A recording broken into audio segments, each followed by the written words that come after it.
I left behind 11 years ago the humidity, mosquitoes, lakes, streams, and miles of forest in the Adirondacks, New York, to the man-made aqueducts, sunny sky, dry, and high elevations of Colorado.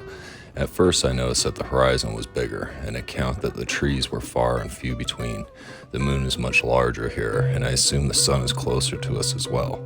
Breathing was difficult, and I felt like I was in a constant state of dehydration. You need to drink a couple quarts a day here. Funny thing is, I do not remember drinking water back in New York. Everything seems to have a sharp point here. The rocks, grasses, vegetation. The grass is the color of the wheat, and the stone was not gray, but red, yellow, blue, and even brown. The mountains are not smooth boulders, but rough and unstable slabs of stone, slipping under your feet as you walk. The soil seemed to be dust and hardened clay.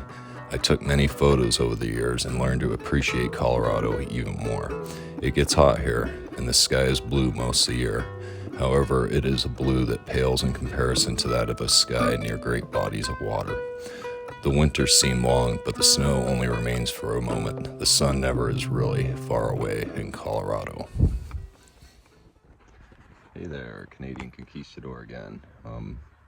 Today's video is going to be on something I haven't filmed in quite a while. I'm going to do one of my art videos. I'm here at my mother's in upstate New York, where 11 years ago I had taken all my artwork, all my paintings and illustrations, not all of them, some of them got given away, but I rolled them up and I put plastic around them and labeled it and put it up in the attic of that house right there.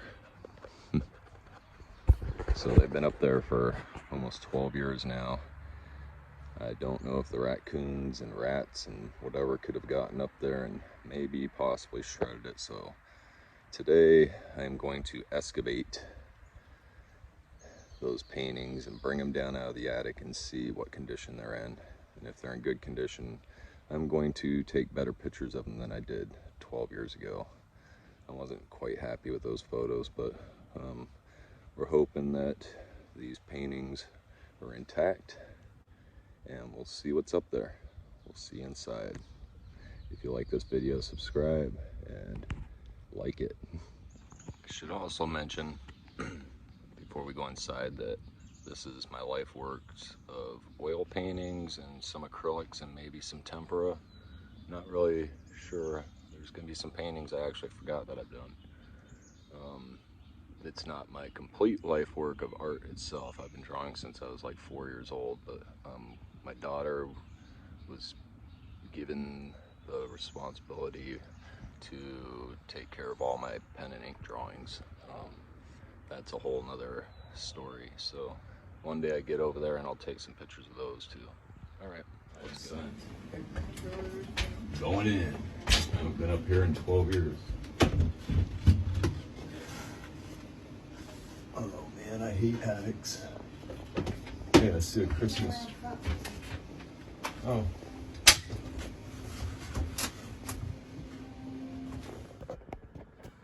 All right, we're up here. That's as far as I can step up here, so let's see where I put it. Okay. This, oh, I thought it was a lot bigger actually. Attic, just your typical attic. All right, I'm gonna grab these and get them down.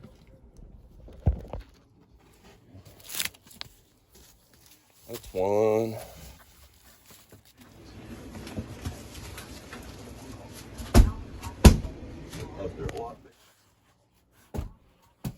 I thought they're a lot bigger than this, to tell you the truth.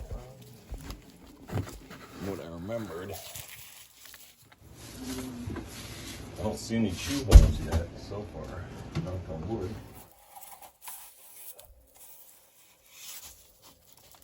Huh. Interesting. Oh yeah. This one's heavy.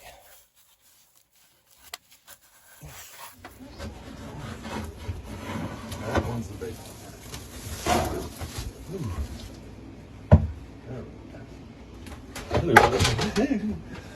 Oh, okay, I gotta shut that door. That's good.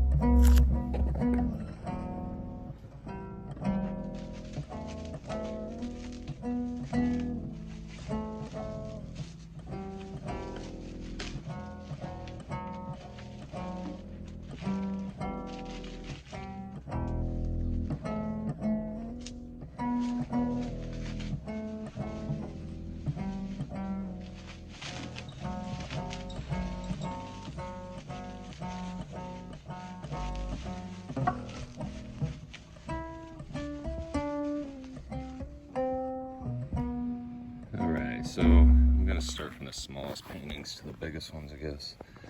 I don't remember what's in here. I know that a lot of it's garbage, but I had them all on stretchers.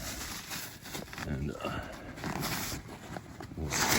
This one is 5 feet by 3 feet. Oil painting of my daughter and my son. It's not finished, but pretty decent shape. Oh, let's see, a little bit of cracking. That's it. Another one. This one looks like some woods. I probably actually went somewhere and copied nature. I'm not sure though. So here's one that's 1.5 feet by 2 feet. It's an abstract portrait. Pretty good condition. This one also, I studied medieval techniques, so I'm not like a modernist, so to say. I use old techniques, old types of paints. I use Sennelier, which is what Picasso used for paint, the brand that is. Okay, so here's some more 1.5 feet by 2.5 feet paintings. These, I will one day de-wrinkle them and take really good photos of them. But as for now, I'm just giving you a preview. I might even do individual videos on all these paintings to describe everything in detail. My daughter. Yeah, I think I'll do individual videos of these one day. There's my son. On his Nintendo or something. They only get bigger from here. Oh, really? Yeah. All my tiny ones. Okay, so this is a self-portrait I did down in Lake George, New York. Yep, let's turn it sideways. Self-portrait back when I had a goatee and long hair going on. I kind of like this painting. There's something that's not right about the nose, but other than that, I like it. This one's about 4 feet by 3 feet in dimensions. All right. This roll's about 6 feet long, so we'll see what's in here. I don't remember what's in here, but we'll find out what we have. Oh yes, I remember this one. So, this was a dream I had. Very sinister dream. But I felt it was real because I actually woke up and looked out the window and saw this. So it's called Thumb Screws and Guillotines. Okay, here we go. Got like aliens coming out of the sky and they're breathing out like this nauseous gas. Let me move it in better lighting.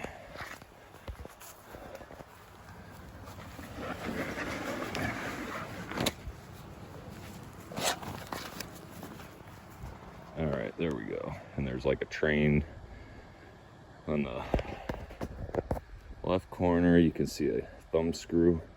Over here you see a guillotine. Here's a train with people in it that are being abducted by these guys coming out of the sky, coming down from space. The moon in the background and the cemetery in the back. Talk about having nightmares. These are my type of nightmares. All right, so this one's like It's got to be at least 5 or 6 feet by 6 feet, and this was a self-portrait called Enter Madness. You can see like a cathedral up here, flying buttresses over here.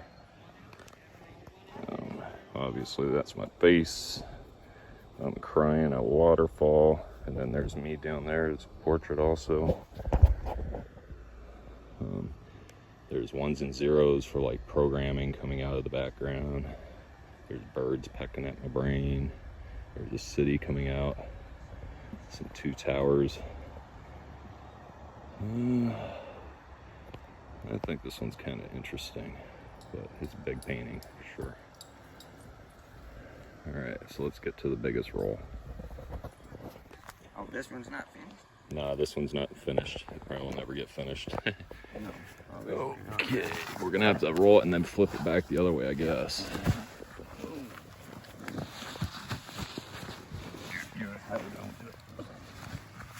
Wow, this thing. Oh, this is more than one. Yep.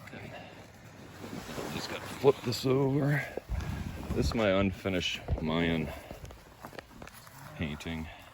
I don't remember the dimensions.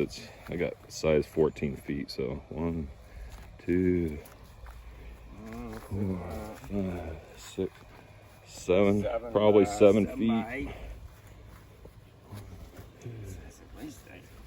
4, 5, 6, 8. Yeah, by 8, 7 by 8. Those Mayan beginning myth. Yeah. It's the creation myth. Motorcycle gang. Creation myth. It's kind of really hard to see under the shadow though, but You want to pull it out in the sun? let's try that. Let's try pulling it out in the sun, see if we can see. That might be better. Hopefully it's not too polarized, but That looks pretty good. yeah, this one I was actually psyched to finish, but never ever did. There's a lot to this. Like I said, I'll do separate videos on these and describing what you're seeing, but that's one of the big ones. We'll just break this out right. Here's another one. I'll just grab the flip it right over. We'll just take it and lay it on top of that one and then film it over there. There you like go. this. Yeah, there you go. Oh yeah. And I got an idea. I might get up on that porch and look down on it. Oh yeah, I can pull them right over there and you get up and do them. You could probably really get the whole thing in them good. Yeah, this is the Egyptian Oh, creation. this is good. All right, so this might work. Might work, okay. Get your shot in. I can't really tell. This one's actually finished. It was part of the creation series. All the myths about how creation started. This is the Egyptian one. So any other paintings that I have like 30 or 40 paintings that were given away. These are just the ones I ended up having to keep because some reason or another. But so look for the signatures. That might be mine. You want me to pull this out so you can do the other? Alright, I'm glad I have help here. This is a better shot of the Mayan creation myth. If you ever Google their creation myth, it's pretty crazy stuff. But yeah, there you go. We excavated from the attic and this is what we found. Everything's mostly in good condition. There's a couple that cracked, but that's expected. That's it, people. Hope you enjoyed this video. It's very hot out today, by the way. Okay, I got one more picture to take in the basement, and then that'll be good to go. Okay, so this is the last painting down in the basement. It's been hanging, and it's on stretchers still. All those other ones were on stretchers, wood stretchers at one time. That's why the ends look all frayed, but that was common for the Middle Ages to de-stretch your paintings and carry them that way. Even people do it nowadays, but this painting is a self-portrait of me as a Libra, so I'm on the scales. I'm outside the painting actually. On the other end of the balance, the scale, is two like medieval soldiers, but then again they cannot be medieval because there's an alien in the picture with them, so they're on some kind of alien planet. Not much to say. This is some oddly out of world place, and there's me on a 1990s cell phone or cordless phone. I don't even think we had cell phones way back then, but it's a big old one. I'm communicating to the guy that has a seashell in his ear in the painting. He's communicating with me, and that alien actually is dragging some kind of body down the trail. You can barely see him, he's right there. Alright, so if you like my videos and you like this one in particular about art, I'm trying to make some more art videos. Just like my gardening photos, I'm trying to catch up with the old ones, and eventually maybe I'll be back and inspired to make some new art. Yeah, so if I can locate my black and white ones, I'll do another video on my art. Have a great day and see ya.